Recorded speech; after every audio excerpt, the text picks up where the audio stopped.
안녕하세요. 포항공과대학교 곽수하입니다. 실환경 서비스 상황에서 사용자 반응에 지속적으로 지역 적응하는 로봇지능 개발 과제에서 저희 포스텍 팀이 맡은 3차년도 연구의 성과들을 간략하게 정리해서 말씀드리도록 하겠습니다.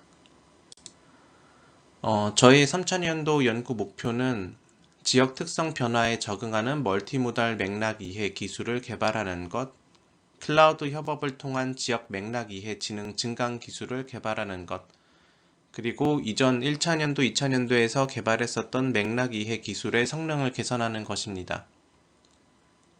그리고 이것과 별도로 저희가 이 과제에서 달성해야 하는 정량적인 목표가 있는데요. 포괄적 상황 맥락 인식 정확도 60%를 내년 말까지 달성해야 하고, 마찬가지로 군집 행동 인식 정확도 77%, 지역 적응을 위한 도메인 적응 모델의 분류 정확도 61%를 내년 말까지 달성해야 합니다. 그리고 올해까지 달성한 성과는 보시다시피 상황 맥락 인식 정확도 59%, 그리고 군집 행동 인식 정확도 76%, 그리고 도메인 적응 모델의 분류 정확도 59%로서 내년에 달성해야 하는 개발 목표치에 이미 굉장히 근접한 정량적인 목표 달성을 한 것을 보실 수가 있습니다.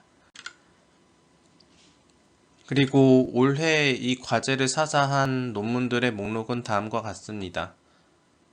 3개의 CBPR 논문, 그리고 1개의 ECCB 논문, 그리고 1개의 International Journal of Computer Vision 논문을 발표했습니다.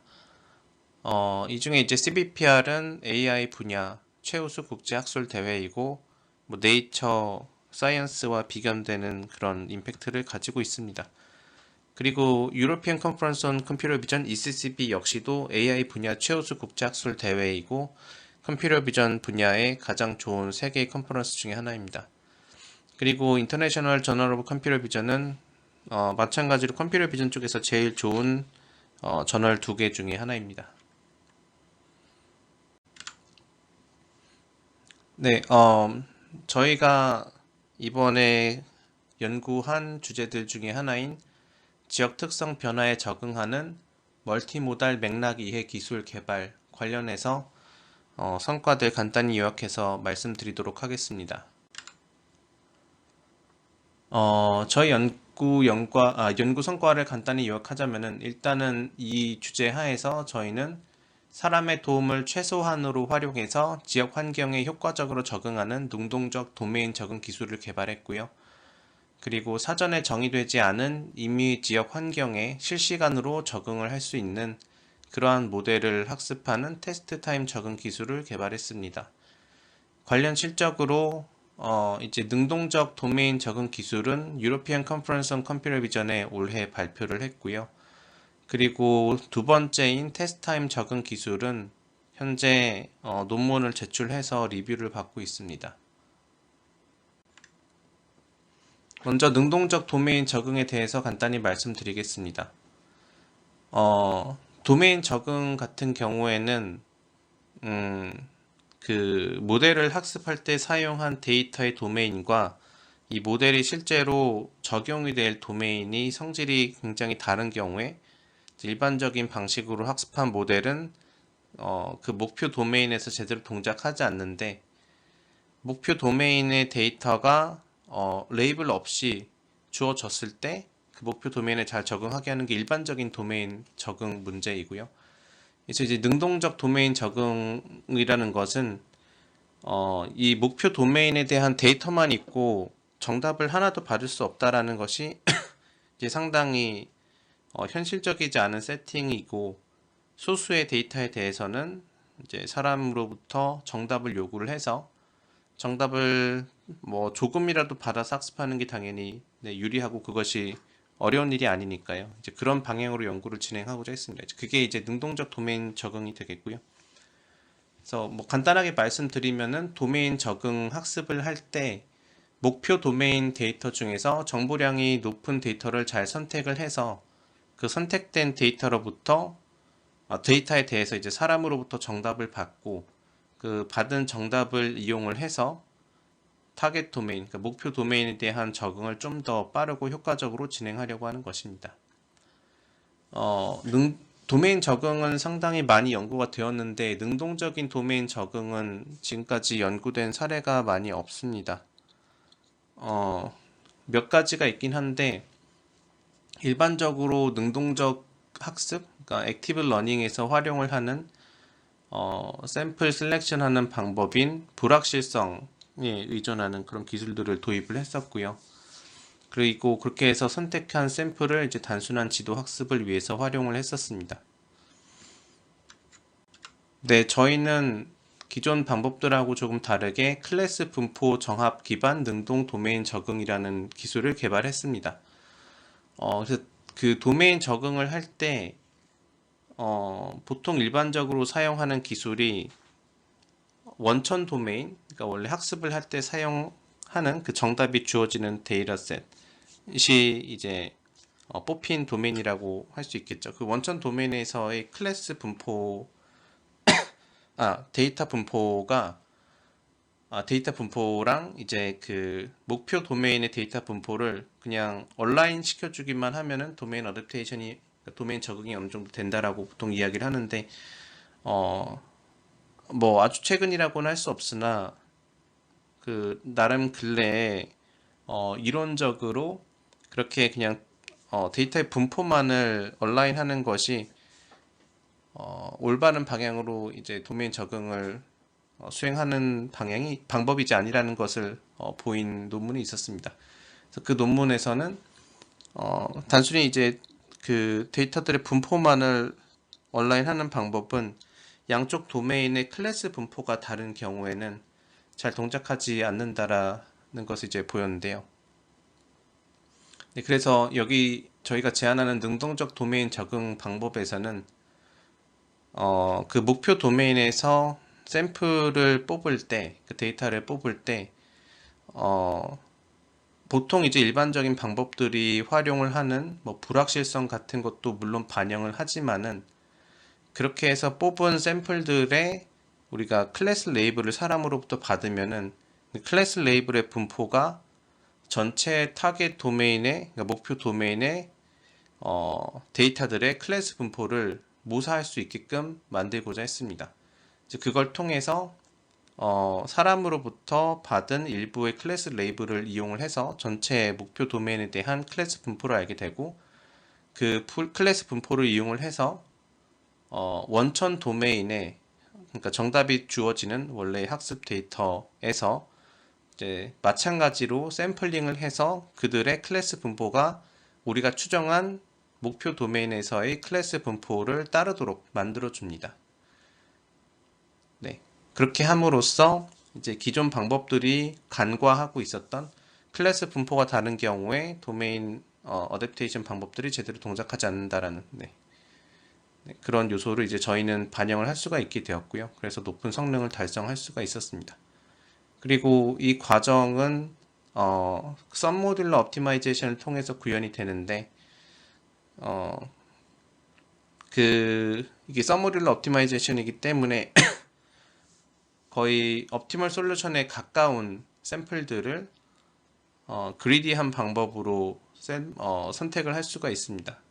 그래서 계산적으로도 어느 정도 말이 되는 그런 알고리즘을 개발할 수가 있었습니다.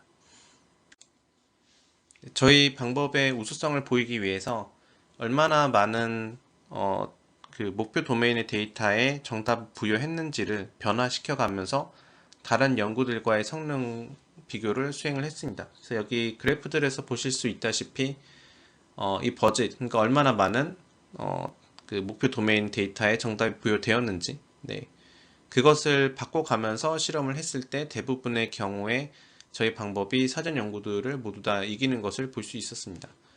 그래서 저희는 총 4개의 데이터셋 그리고 23개의 도메인 적응 시나리오에서 모두 세계 최고 성능을 달성을 했습니다. 그리고 저희가 제안하는 방법의 각각의 요소들이 실제로 다양한 데이터셋에서 성능 향상을 이루어낸다라는 것을 왼쪽 표에서 보였고요. 그리고 오른쪽 그림에서는 저희가 제안하는 그 목표 도메인의 샘플을 추출하는 그런 방법이 그 목표 도메인의 클래스 분포를 추정하는 데 굉장히 도움이 된다라는 것을 실험적으로 보이고 있습니다. 그래서 나름 정교하게 목표 도메인의 클래스 분포를 추정을 할 수가 있었고, 그걸 이용해서 도메인 적응 상황에서 이제 흔히 나타나는 고질적인 문제인 클래스 분포의 미스매치 문제를 해결하고 높은 성능을 달성할 수가 있었습니다. 다음은 테스트 타임 적응입니다. 이 주제에서 저희의 목표는 테스트 도메인에 효과적으로 적응하면서도 학습 데이터 지식을 잊지 않기 위한 테스트 타임 적응 기술을 개발하는 것입니다. 특히 테스트 도메인에 대한 어떠한 정보도 이제 학습하는 동안에 전혀 얻을 수 없다라는 가정을 하고 있어서 일반적인 도메인 어댑테이션 혹은 도메인 일반화, 도메인 제너럴라이제이션 문제들보다 더 어려운 문제라고 볼 수가 있습니다. 이쪽으로도 사실 많은 사전 연구가 존재하지는 않는데요. 기존 기술들을 보면은 이제 정답이 주어지지 않는 테스트 도메인 데이터만을 가지고, 그러니까 테스트 환경에서 테스트를 위해서 들어오는 데이터만을 가지고 추가적으로 모델을 학습을 시키기 때문에 학습이 완료됐을 때 주어진 지식을 쉽게 잊어버리는 경향을 보입니다. 그리고 테스트 도메인에는 정답이 없기 때문에 이 테스트 도메인의 테스트 데이터만을 가지고 학습을 할 때 이 모델이 잘못된 방향으로 편향이 되는 것을 쉽게 발견을 할 수가 있습니다. 네. 그래서 뭐 사실 이 정답이 없는 테스트 데이터만 가지고 학습하는 문제를 해결하기 위한 제일 간단한 방법은 학습 데이터를 테스트할 때도 추가로 학습하는 데 활용을 하는 것인데, 학습 데이터 자체가 굉장히 방대해서 모델과 함께 그 테스트 단말에 함께 배포가 되는 것이 일반적인 경우에 이제 어렵고요. 네, 그렇기 때문에 학습 데이터를 또 활용하지 않았었고, 그리고 추가적으로 또 생각해 볼 수 있는 것은 학습할 때 사용한 데이터에 일종의 프라이버시 관련된 정보가 포함이 되어 있어서 이제 일반 사용자들에게 그러한 데이터를 배포하는 데 있어서 문제가 생길 수가 있습니다. 이제 그것도 학습 데이터를 활용하지 않는 뭐또 다른 이유라고 볼 수가 있겠고요. 네, 하지만 어쨌든 그런 이유로 학습 데이터를 활용하지 않기 때문에 혹은 활용할 수가 없기 때문에 초기에 주어진 지식을 잊고 쉽게 잘못된 방향으로 모델이 빠지게 되는 경향을 보이게 됩니다. 그리고 보통 이 테스트 데이터를 가지고 학습을 할 때는 테스트 데이터에 대해서 어떤 가상의 정답을 얻기 위해서 모델의 프리딕션을 활용하는데, 이제 그러한 의사 정답, 그러니까 가상의 정답을 얻기 위해서 보통 추가적인 모듈이 많이 활용이 됩니다. 뭐 예를 들어 모멘텀 인코더 같은 것을 활용을 하는데요. 이제 그러다 보면은 굉장히 많은 양의 추가적인 메모리와 계산을 요구하게 됩니다. 하지만은 우리가 인공지능 모델을 테스트 환경에 적용을 시킬 때 그 테스트 단말은 일반적으로 계산 능력과 메모리가 크게 제한이 됩니다. 이제 그렇기 때문에 이런 많은 메모리와 계산을 추가로 요구하는 알고리즘을 활용을 했을 때 실생의 테스트 타임 적응 시나리오에서는 사실 네, 그게 동작하기가 어려운 경우가 많습니다. 네, 그래서 저희는 앞선 기술들의 문제를 해결하기 위해서 먼저 도메인 적응에 특화된 학습 데이터 압축 기술을 개발했습니다. 그래서 저희가 사용하는 압축 기술을 적용을 하면은 방대한 학습 데이터를 아주 소수의 이미지 셋으로, 데이터의 셋으로 압축을 할 수가 있고, 이제 그렇게 압축된 데이터들은 프라이버시 인포메이션을 잃어버리게 됩니다. 이제 그렇기 때문에 앞서 말씀을 드렸었던 학습 데이터를 테스트 타임 적응에 활용하지 못하게 되는 이유 두 가지를 해결할 수가 있게 됩니다. 그리고 그것뿐만이 아니라 이렇게 압축을 한 학습 데이터를 테스트 데이터를 이용해서 스타일라이제이션을 해서 마치 정답이 있는 테스트 환경의 데이터인 것처럼 시뮬레이션 하면서 학습에 활용을 할 수가 있어서 테스트 타임에서의 학습을 좀 더 효과적으로 그리고 안전하게 진행하는 것을 가능하게 해줍니다. 네. 그리고 이것뿐만이 아니라 테스트 타임 적응을 위해서 학습 데이터가 제공하는 지식을 활용하는 기술을 또한 추가적으로 제안을 했습니다. 핵심적인 아이디어는 클래스 간의 유사도를 보자라는 것인데요. 이제 그 많은 환경 변화가 있다고 하더라도 어, 그 서로 다른 클래스들 사이의 유사도 관계는 쉽게 변하지 않는 경향이 있습니다. 그러니까 예를 들면은 자전거와 오토바이는 서로 다른 도메인에서도, 그러니까 뭐 예를 들면은 다른 날씨 혹은 다른 시각에 혹은 뭐 다른 지구상의 위치에서 찍힌 그런 영상들인 경우에도 이제 뭐 그 예컨대 뭐 자전거와 모토바이크의 유사도는 자전거와 사람 사이의 유사도보다 더 높아야 될 것입니다. 이제 이렇게 클래스 간의 유사도는 도메인이 변화해도 유지될 수 있는 정보이기 때문에 이런 클래스 간 유사도 관계를 학습 데이터로부터 잘 추출을 하고 테스트 데이터들이 이러한 유사도를 유지하게끔 강제를 하는 그런 레귤러라이저도 추가로 제안했습니다. 그래서 이거는 저희가 제안하는 데이터셋 압축 기술을 통해서 압축한 트레이닝 데이터들이고요. 보시다시피 랜덤 노이즈에 가까워 보이기 때문에 이 안에서 어떤 프라이빗한 정보를 찾아내는 것이 굉장히 어렵습니다. 그리고 각각의 클래스가 뭐 10개 남짓한 이미지로 압축이 되기 때문에 이런 데이터를 모델과 함께 단말에 배포하는 것이 어려운 일이 아니게 되고요. 뭐 그러면서도 동시에 이렇게 소수의 이미지를 가지고 학습을 하는데도 전체 트레이닝 데이터를 가지고 학습하는 것 같은 효과를 주기 때문에 아주 효과적으로 학습 데이터를 활용할 수 있는 방법이라고 볼 수 있겠습니다. 그래서 저희가 제안하는 기술을 통해서 테스트 타임 적응을 위한 벤치마크들에서 이제 세계 최고 성능을 달성을 했습니다. 그리고 뿐만 아니라 이제 사전 종래 기술들하고 비교해서 훨씬 더 적은 메모리를 요구를 하고 그리고 훨씬 더 적은 컴퓨테이션을 요구를 합니다. 이제 그러면서도 저희 방법이 훨씬 더 좋은 성능을 달성했다는 것이 이제 좀 더 고무적인 일이고 그리고 실제 테스트 타임 적응 시나리오에서 좀 더 유용하게 쓸 수 있는 기술이라는 것을 반증하고 있습니다. 다음 연구의 대주제는 클라우드 협업을 통한 지역 맥락 이해 지능 증강 기술 개발입니다. 이 주제 하에서는 저희는 클라우드 지식과 모델을 적용할 지역의 도메인이 다른 경우에도 효과적으로 지식 전달이 가능한 데이터 프리 지식 증류 기술, 데이터 프리 knowledge distillation 기술을 개발을 했습니다. 그리고 두 번째로는 효과적인 클라우드 지식 전달을 위해서 지역 로봇이 요구하는 지식 보안 정도를 스스로 판단하는 임베딩 지식 전달 기술도 개발했습니다.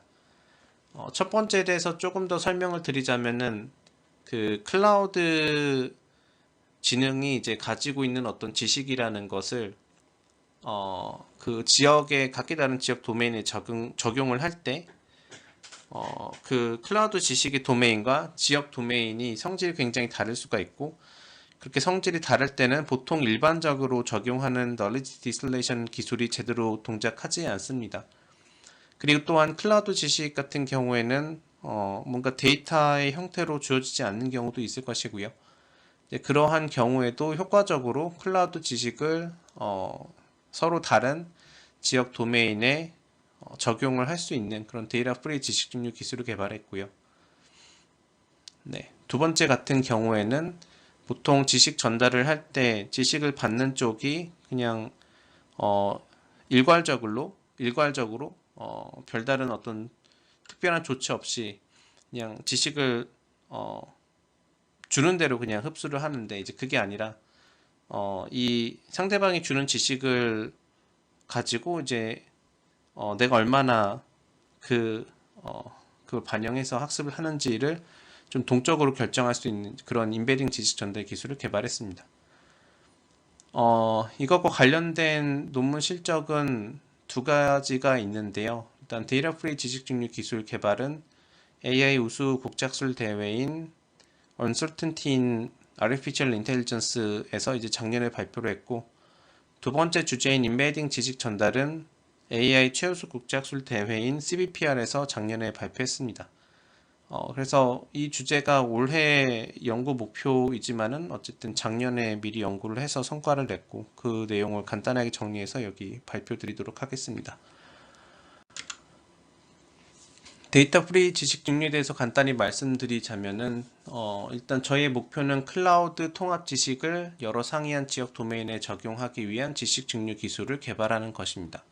그래서 이러한 목표 하에서 기존의 지식 증류 기술들은 몇 가지 한계를 가지고 있는데요. 일단 첫 번째로 지식을 주는 모델인 티처 그리고 지식을 받는 모델인 스튜던트가 동일한 환경에서 학습을 한다는 가정입니다. 그런데 이제 클라우드 통합 지식은 앞서 말씀드린 것처럼 여러 지역 도메인과는 좀 상이한 성질을 가진 데이터로부터 학습이 되었을 수가 있습니다. 그렇기 때문에 이런 도메인의 성질 차이가 클라우드 통합 지식이 지역 도메인의 모델에게 잘 전달되는 것을 방해할 수가 있습니다. 여기서 티처는 클라우드 통합 지식이라고 보시면 되고 스튜던트는 각기 다른 지역 도메인에서 동작을 하고 있는 로봇이라고 생각하시면 될 것 같습니다. 네, 그 다음 이 기술들이 가지고 있는 한계는 티처와 스튜던트가 동일한 학습 데이터를 이용한다라는 가정입니다. 그래서 보통 같은 학습 데이터를 가지고 티처와 스튜던트를 학습을 할 때 티처라는 그 어떻게 보면 보조 모듈이라고 할 수 있는 모델이 제공하는 정답 외의 추가적인 정보를 통해서 스튜던트 모델을 잘 학습시킬 수 있다는 것이 지식 증류 기술의 일반적인 가정이고 세팅인데요. 하지만은 클라우드 통합 지식을 지역 도메인에 전달하는 그런 시나리오를 생각해 봤을 때 이러한 가정이 통하지 않는다라는 것을 쉽게 이해하실 수가 있을 것입니다.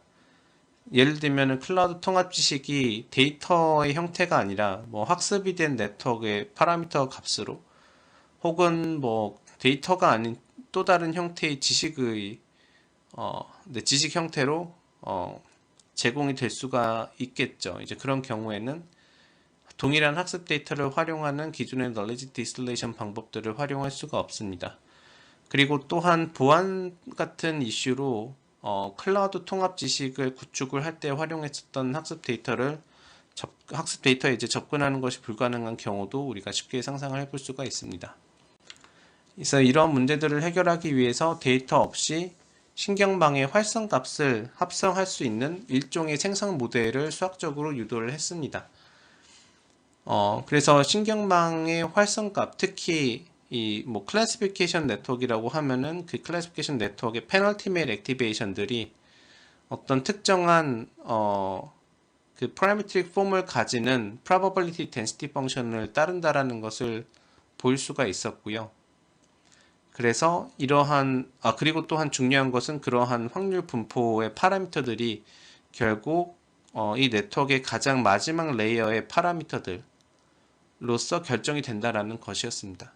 이제 그렇기 때문에 결국은 어떤 특정 클래스에 대한 네트워크에 내놓는 아웃풋 액티베이션을 데이터를 사실은 쓰지 않고 앞서 말씀드린 그런 확률 밀도 함수를 통해서 샘플링을 할 수가 있게 되는 것입니다. 다시 말씀드리면은 데이터 없이 그냥 어떤 특정 클래스에 대한 페널티메이드 액티베이션 값을 확률 밀도 함수로부터 샘플링을 할 수가 있게 됩니다. 그렇기 때문에 이 얘기는 데이터를 우리가 직접 받지 않고도 특정한 클래스에 대한 액티베이션들을 추출을 할 수가 있고 그걸 데이터 대신 활용을 해서 스튜던트 모델에게 제공하는 지식을 만들어내는데 활용할 수 있다는 것입니다. 그래서 그걸 통해서 데이터 없이 지식 증류를 수행하는 것이 가능해집니다. 그래서 또한 저희가 실험적으로 지식을 주고받는 모델의 도메인이 다르거나 학습 데이터가 제공되지 않는 그런 세팅에서도 저희 방법을 이용해서 효과적으로 지식 증류가 가능하다는 것을 보였습니다. 그래서 예를 들면은 이 테이블에서는 그 일반적인 knowledge distillation이 아니라 티처 모델과 스튜던트 모델이 보고 있는 데이터에 어떤 광학적인 특성 변화를 준다라든가 아니면 그들 사이에 예를 들면 영상 같은 경우는 해상도를 다르게 한다라든가 해서 티처가 보는 데이터와 스튜던트가 보는 데이터의 도메인의 차이를 일부러 시뮬레이션을 하였습니다. 그래서 그런 상황에서 저희 방법이 특히나 이제 도메인의 갭이 더 커질수록 기존의 널리지 디스레이션은 크게 실패하는 반면 저희 방법은 성공적으로 널리지를 전달할 수 있다는 것을 볼 수 있었습니다.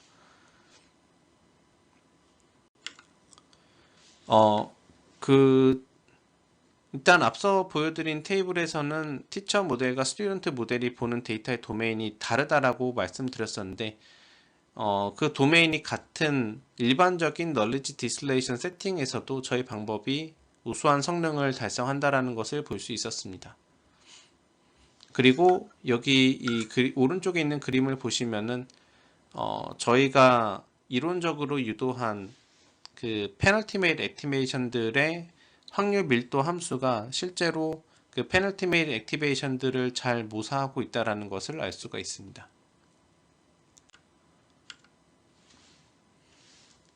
그리고 저희의 이 연구에서의 일단 주된 목표는 클라우드 통합 지식을 다양한 지역 도메인의 로봇들에게 전달하는 것이긴 하지만은 저희가 이 논문에서 핵심적으로 개발했던 그 페널티 메일 액티베이션에 대한 일종의 생성이 가능한 확률 밀도 함수를 다양한 다른 애플리케이션에서도 활용할 수 있다는 것을 보였습니다. 그러니까 예를 들면 여기에서는 그 영상을 생성하는 모델에 대해서 보통 이제 어떤 클래스 정보를 받아가지고 그 클래스의 영상을 생성하는 그런 모델들이 있는데 그때 일반적으로 이제 클래스 정보와 어떤 랜덤 노이즈 같은 것을 따로 제공을 하는데 이제 저희는 그 클래스마다 어떤 액티베이션들의 디스트리뷰션을 알고 있기 때문에 그것을 대신 입력으로 제공을 합니다. 그러면 이렇게 뭐 좀 더 리얼리스틱한 클래스별 이미지들을 생성할 수 있다는 것을 보였습니다. 그 외에도 이제 다른 애플리케이션들이 있다는 것을 논문에서 보였습니다. 두 번째로는 임베딩 지식 전달인데요. 이 주제에서 저희의 목표는 데이터 임베딩 공간에서 유용한 정보를 추출하고 그 정보를 효과적으로 전달하기 위해서 지식 보안 정도를 스스로 판단할 수 있는 지식 전달 기술을 개발하는 것입니다. 그래서 기존의 임베딩 지식 전달 기술들을 보면은 이것도 몇 가지가 없긴 하지만은 기존에 존재하던 것들은 이 임베딩 공간 위에서 데이터들이 서로 보여주는 어떤 섬세한 그런 상세한 관계 같은 것을 지식으로서 추출하고 전달하고 활용하는 것이 불가능했었고요.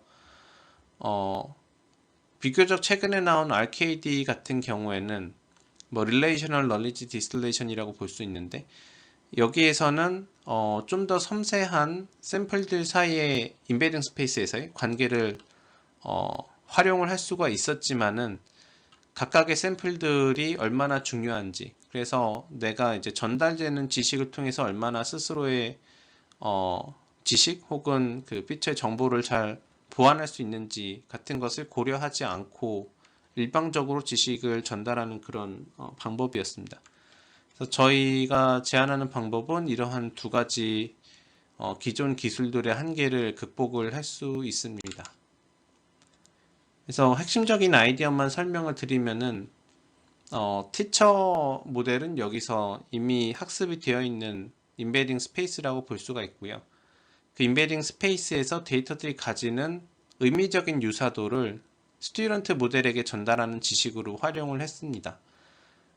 그리고 그러한 지식을 전달하기 위해서 새로운 손실 함수를 설계를 했는데요. 이 손실 함수에서 파란색으로 표시한 요 W라는 텀이 위에 말씀드린 데이터 샘플 간 유사도이고 저희가 지식으로 활용하는 값이라고 보시면 되겠습니다. 그래서 이러한 손실 함수의 그레디언트를 유도를 해보면은 실제로 현재 이미 예를 들면 스튜던트 모델에서 잘 다루고 있는 데이터들에 대해서는 업데이트를 그렇게 강하게 하지 않고 스튜던트 모델이 잘 다루지 못하는 그런 모델에 대해서는 지식 보완이 필요하기 때문에 좀 더 강하게 업데이트를 해주는 그런 모양새를 가지게 됩니다. 그래서 로스를 이런 식으로 설계를 하면은 자연스럽게 그 로스의 그레디언트가 아까 말씀드린 것처럼 지식을 통해서 얼마나 보완이 될 수 있는지를 알아서 결정하고 업데이트를 하게 되는 것입니다. 그래서 저희가 제안한 방법을 통해서 일단 모든 영상 검색 벤치마크에서 세계 최고 성능을 달성했습니다. 뭐 다시 말씀드리면은 저희가 일단 기본적으로 이 데이터 임베딩 스페이스를 영상 검색을 하는데 활용을 했고요. 근데 이미 학습이 되어 있는 데이터 임베딩 스페이스를 티처 모델로 놓고 그 다음에 동일한 어떤 캐퍼시티를 가지고 있는 임베딩 스페이스를 스튜던트로 놓은 다음에 그 스튜던트 모델을 그냥 클래스 레이블만 가지고 학습을 하는 게 아니라 아까 말씀드린 것 같은 지식 보완 정도를 스스로 결정하는 임베딩 지식 전달 기술을 통해서 학습을 한 것입니다. 이제 그렇게 되면은 스튜던트 모델이 세계 최고 성능을 달성할 수 있다라는 것이고요. 만약에 우리가 이 스튜던트 모델의 캐퍼시티를 작게 둔다면, 예를 들면은 뭐 임베딩 디멘전의 크기를 줄인다든가 임베딩 하는데 사용이 되는 모델의 크기를 줄인다든가 했을 때 성능 하락을 최소화하면서 그러한 캐퍼시티를 굉장히 크게 줄일 수 있다라는 것을 보였고 그렇기 때문에 이런 기술이 실세계에서 굉장히 그 컴퓨테이션 리소스가 제한되는 환경에서도 잘 동작하는 영상 검색 모델을 만드는 데 활용될 수 있다는 것을 확인했습니다. 그리고 그냥 일반적인 지식 증류, 그러니까 knowledge distillation 세팅에서도 기존 기술들을 앞지르는 대부분의 기존 기술들을 앞지르는 그런 성능을 달성했고요. 그 다음에 마지막으로 이 과제와는 아주 큰 상관이 있는 것은 아니지만은 셀프 슈퍼바이즈 러닝 메서드들의 성능을 추가적인 레이블 없이 좀 더 향상을 시킬 수 있는 기술로서도 활용할 수 있다는 것을 보였습니다. 여기 이 표는 아까 말씀드린 결과를 그냥 수치적으로 보여주는 것인데요. 여기 셀프 트랜스퍼는 이제 그 스튜던트 모델의 캐퍼시티가 티처 모델과 동일한 상황입니다. 이제 이 상황에서는 모델의 성능을 높이는 것을 주된 목표로 한다라고 생각을 해주시면 되고, 이 경우에 기존의 지식 증류 기술들 그리고 임베딩 지식 전달 기술들 대비 더 좋은 성능을 보였습니다. 그리고 임베딩 디멘전을 줄이거나 그리고 모델을 압축하는 그런 환경에서도 사전 연구들보다 대부분의 세팅에서 좋은 성능을 보였습니다. 그리고 임베딩 지식을 전달하기 전 그리고 전달해서 학습한 뒤에 이 임베딩 모델의 그 영상 검색 결과가 어떻게 달라지는지를 보여드리고 있습니다. 그래서 임베딩 지식을 활용하지 않았을 때는 실패를 하던 경우가 이제 종종 눈에 띄었는데 이제 그런 것들을 임베딩 지식 전달을 통해서 해결할 수 있다는 것을 볼 수 있었습니다. 네, 그리고 마지막 섹션에서는 1차년도, 2차년도 때 개발했었던 맥락기의 기술들의 성능을 어떻게 더 추가적으로 개선하고 그리고 또한 관련된 데이터셋을 어떻게 구축했는지에 대해서 말씀을 드리도록 하겠습니다. 그래서 이 대주제에서는 일단 주어진 장면의 맥락과 이를 구성하는 개체들의 역할과 관계를 동시에 추론하는 접지 상황 인지 모델을 개발했습니다. 그래서 작년에 개발했었던 모델보다 더 좋은 성능을 달성하는 새로운 모델 구조를 개발했고요. 다음은 비디오 군집 행동의 분류 및 검출을 위한 모델 개발 및 데이터셋 구축입니다. 그래서 작년에 이제 진행했었던 연구에서는 비디오 군집 행동의 분류까지만 했었다라고 하면은 이제 비디오 군집 행동의 검출까지 가능한 모델을 개발했고요. 이러한 문제를 다룬 사전 연구가 없었기 때문에 저희가 이를 위한 새로운 아주 좋은 벤치마크 데이터셋도 구축을 했습니다. 그래서 이와 관련된 실적들은 다음과 같이 일단 올해 CBPR AI 최우수 국제학술 대회에서 이제 2편의 논문으로 발표가 됐고요. 그리고 마지막에 말씀드린 추가적으로 구축한 데이터셋 같은 경우는 현재 논문으로 제출을 해서 리뷰를 받고 있습니다. 먼저 포괄적 상황 인지, 즉 여기서는 접지 상황 인지를 이야기하는 것인데요. 네, 그것에 대해서 말씀드리도록 하겠습니다. 그래서 일단 여기서는 주어진 어떤 이미지, 그러니까 장면이 있으면은 그 장면의 맥락을 상황, 전체적인 상황, 그리고 그 상황에 참여하는 역할별 개체들을 종합적으로 판단을 해서 단순히 그 장면에 대한 물체 인식을 하는 것이 아니라 고차원적인 상황을 포괄적으로 이해하는 모델을 개발하는 것을 목표로 합니다. 더 간단하게 말씀드리면은 주어진 영상에서, 여기서는 영상 이미지이고요. 비디오가 아니라 주어진 영상에서 발생하는 상황을 분류함과 동시에 그리고 해당 상황에 참여하는 역할들이 어떠한 물체에 의해서 어디에서 수행이 되는지를 예측을 하는 것을 목표로 하고 있습니다. 그래서 상황이라는 것은 전체 이 영상이 보여주고 있는 이 포괄적인 어떤 상황 그 자체를 이야기를 하는 것이고요. 이것은 이미지 클래시피케이션 문제라고 볼 수 있습니다. 그런 다음에 상황을 추론을 하면은 어떤 상황이 어떠한 역할들에 의해서 수행이 된다라는 것이 어떤 사전적인 지식에 의해서 이미 제공이 되는 상황이라서 그러한 역할들을 이제 어떤 물체가 어디에서 수행하고 있는지를 object detection을 통해서 찾아내는 것이 이 접지 상황 인지의 두 번째 단계라고 볼 수 있습니다. 그래서 이러한 구조를 가지고 있기 때문에 일단 첫 단계라고 할 수 있는 전체적인 이미지의 상황을 분류하는 그 단계가 실패하면은 전체 프레임워크가 실패하게 됩니다. 즉 어떠한 그 역할들에 대해서 우리가 object detection을 해야 되는지를 가이드를 해줄 수가 없기 때문에 혹은 잘못된 방향으로 가이드를 해주기 때문에 그 뒷부분이 아무 의미가 없게 되는 것이죠. 그래서 첫 번째 스텝이라고 할 수 있는 상황 분류가 굉장히 중요한데 기존 기술들은 이것을 그냥 아주 단순한 이미지 클래시피케이션으로 포뮬레이션을 해서 문제를 풀었습니다. 네, 그런데 이제 그러한 방향이 별로 좋지 못한 이유가 이 상황이라는 것 자체가 굉장히 추상적인 개념이라서 같은 상황이라도 참여하는 물체들에 따라서 굉장히 상이한 장면으로 나타날 수가 있기 때문입니다. 네, 그렇기 때문에 일반적인 영상 분류랑 비교해서 훨씬 더 어려운 문제이고, 그렇기 때문에 저희는 그냥 그 상황을 분류를 따로 하는 것이 아니라 상황 분류와 그리고 뭐 상황에 참여하는 역할들이 어떤 물체에 의해서 어디에서 수행되는지에 대한 정보까지 함께 추론을 해서 그들을 종합해서 상황 분류 성능을 더 높이고 그리고 또한 그렇게 해서 높아진 성능을 그러니까 더 나아진 그 상황 분류 결과를 이용을 해서 최종적으로는 각 역할을 수행하고 있는 물체를 좀 더 잘 디텍션 할 수 있는 그런 방향까지 모색을 했습니다. 그래서 단순히 말씀드리면은 아까 이야기했었던 접지 상황 인지의 두 가지 스텝을 서로 상호 보완적이게 만드는 그런 네트워크 아키텍처를 개발한 것입니다.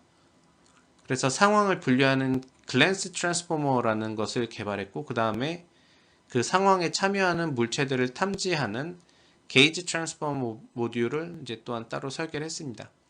저희 전체 구조는 아래 보시다시피 그래서 글랜스 트랜스포머와 게이지 트랜스포머로 나뉘는데 글랜스 즉 상황을 분류하는 모듈은 게이지 즉 역할별 상황 그러니까 역할별 객체들이 어떠한 일을 하고 있는지 같은 이미지에 대한 굉장히 구체적인 스메틱을 받아가지고 이 상황 분류를 좀 더 정확하게 수행을 하게 되고요.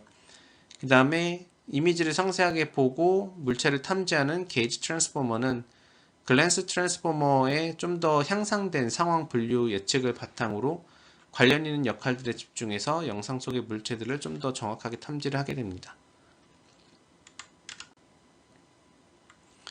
그래서 저희가 제안하는 방법은 뭐 일종의 트랜스포머였고 저희가 작년 2000년도에 개발했었던 기술인 GSR-TR도 마찬가지로 이제 트랜스포머였지만 이제 훨씬 더 나은 성능을 달성할 수가 있었습니다. 그래서 기존 기술 대비 모든 이벨루에이션 세팅에서 다 가장 좋은 성능을 달성했습니다.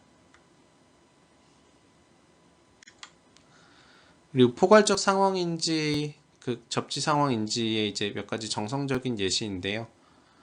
예를 들면은 왼쪽 그러니까 이렇게 지금 4개의 페어가 있는데 왼쪽에 이미지와 뭐 바운딩 박스 그리고 역할별 어떤 객체 클래스 정보 같은 것들은 정답이고 그 오른쪽에 페어링이 되어 있는 프리딕션이라고 되어 있는 것이 저희가 제안한 모델의 프리딕션 결과입니다. 그래서 뭐 보시면 아시다시피 나름 굉장히 잘 물체들을 디텍션하고 전체 상황도 분류하고 있는 것을 알 수가 있습니다. 네, 이것은 추가적인 결과이고요. 정답하고 비교한 것은 아니고 저희가 제안하는 기술이 어떠한 결과를 내는지를 보여드리고 있습니다. 그래서 이 전체적인 상황을 잘 분류하는 것뿐만이 아니라 그 상황을 만들어내는 물체들과 그들의 역할까지 잘 추론하고 있다는 것을 알 수 있습니다. 네, 마지막으로 군집 행동 분류 그리고 군집 행동 검출에 대해서 말씀드리겠습니다. 군집 행동 분류는 입력 영상에 등장하는 개별 사람들의 행동뿐만이 아니라 그들의 관계까지 이용을 해서 전체 군집의 행동을 상당히 복잡한 구조를 가지고 있는 군집의 행동을 이해하는 기술을 개발하는 것입니다. 그래서 기존 기술들은 대부분 이 군집을 구성하는 개별 사람들에 대한 바운딩 박스 정답이 주어진다라고 가정을 했습니다. 그런데 이것이 이제 굉장히 비현실적인 가정이 되겠습니다. 왜냐면은 모든 데이터에 대해서 사람이 다 어떤 특정 군집 행동을 수행하는 사람들을 바운딩 박스 씌워주는 것이 불가능하기 때문입니다. 그리고 object detection 같은 걸 이용을 해서 비디오에 등장하는 뭐 예컨대 사람들을 검출을 한다고 했을 때 그 디텍션 결과가 또한 정확하지 않기 때문에 그것도 이런 디텍션 바운딩 박스에 의존하는 기술들의 성능을 떨어뜨리는 데 역할을 할 수 있게 됩니다. 그리고 또한 이 비디오에서 발생하는 군집의 행동을 좀 더 정확하게 분류하기 위해서 단순히 군집을 이루는 사람들에만 집중하는 게 아니라 주변의 배경에 있는 컨텍스트 같은 것들도 볼 필요가 있는데요. 이런 디텍션 혹은 뭐 정답 바운딩 박스들에 의존하는 기술들은 그러한 컨텍스트를 보는 것이 불가능하다라는 단점을 또한 가지고 있습니다. 그래서 저희는 이런 한계들에서 좀 자유로운 그런 트랜스포머 신경망 구조를 제안했습니다. 그래서 여기 보여드리는 게 전체적인 구조인데요. 핵심적인 아이디어만 설명을 드리자면은 저희가 제안하는 방법은 어떤 디텍션 바운딩 박스 혹은 정답 바운딩 박스 같은 것을 전혀 활용하지 않고 그냥 그 입력 비디오 프레임들을 그대로 받아서 거기서 유용한 정보를 뽑아내게 됩니다. 근데 개별 사람들을 보는 것이 아니라 뭐 사람의 어떤 소그룹이라든가 아니면 배경에서 중요한 부분 같은 것들을 알아서 이 신경망이 찾아서 그것을 군집 행동 분류를 하는데 활용하게 되는 것이고요. 그런 유용한 정보들이 몇 가지로 이제 제한이 된다라고 가정을 하고 각각의 유용한 정보들을 검출하기 위한 학습 가능한 토큰을 제시를 했습니다. 그래서 이 학습 가능한 개별적인 토큰들은 주어진 입력 비디오 프레임들의 어텐션을 뿌리게 되고요. 그래서 자신과 관련 있는 비디오 프레임의 영역들을 판단해서 거기에 있는 정보를 가져와서 어떤 하나의 어떻게 보면은 그 전체 그룹 행위를 군집 행동을 이루는 단위 요소 사건들을 검출하게 됩니다. 그래서 그러한 단위 요소 토큰별 단위 요소 이벤트들 사건들의 정보를 취합을 해서 특히 이제 그걸 시간축으로 잘 취합을 해서 전체 그룹에 대한 정보를 얻게 되고 그 그룹에 대한 정보를 클래시피케이션해서 군집 행동 분류 결과를 얻게 됩니다. 그래서 이러한 기술을 통해서 저희는 기존의 약지도 군집 행동 분류 벤치마크에서 기존의 기술들을 모두 다 상회하는 좋은 성능을 얻을 수가 있었습니다. 그리고 이제 여기 보시다시피 뭐 저희가 제안하는 방법이 굳이 사람을 찾으라고 알려주지 않았고 그리고 사람에 대한 바운딩 박스 정답이나 뭐 디텍션 결과 같은 것을 제공하지 않았음에도 불구하고 실제로 중요한 이 군집 행동을 수행하는 데 있어서 중요한 역할을 하는 사람들 혹은 심지어는 물체들의 그 어텐션을 잘 뿌리고 있는 것을 알 수 있었습니다. 네, 그리고 저희는 군집 행동 분류뿐만이 아니라 검출까지 하기 위해서 하나의 비디오에 등장하는 군집이 여럿이고 그들이 서로 다른 행동을 하고 있을 때 각각의 군집을 잘 아이덴티피케이션하고 그들의 군집 행동 클래스까지 잘 분류를 하는 좀 더 확장된 문제를 다루고자 했고요. 그걸 위한 새로운 데이터셋을 제시를 했습니다. 그 데이터셋의 일부는 이전 슬라이드에서 간단히 보여드렸고요. 그래서 저희가 새롭게 제안한 데이터셋에서 기존에 그 몇 개 없긴 한데 군집 행동 검출 관련된 방법들이 있어서 그것들을 적용해 봤는데 상당히 성능이 잘 나오지 않았고 이제 저희가 제안하는 방법이 이 모든 사전 연구들을 다 상회하는 결과를 얻었습니다. 특히 할 만한 부분은 사전 연구들은 뭐 그룹의 개수라던가 뭐 토큰의 개수라던가 하는 일종의 하이퍼 파라미터에 굉장히 민감한 모습을 보였는데 이제 저희 방법은 그렇지 않고 뭐 토큰이나 혹은 뭐 쉽게 말해서 일단 대충 예측이 가능한 그룹의 개수 같은 것을 군집의 개수 같은 것을 대충 줘도 성능이 일반적으로 안정적으로 잘 나온다는 것을 확인할 수 있었습니다. 네, 그리고 뭐 여기 결과를 보시면 아실 수 있다시피 이제 저희가 제안하는 방법은 네, 그룹들을 잘 아이덴티피케이션 하고 그리고 그들의 클래시피케이션도 잘 하고 있는 것을 알 수 있습니다. 네, 감사합니다. 만약에 저희 연구에 관심이 있으시다면 여기 있는 메일 주소로 연락을 주시면 감사하겠습니다.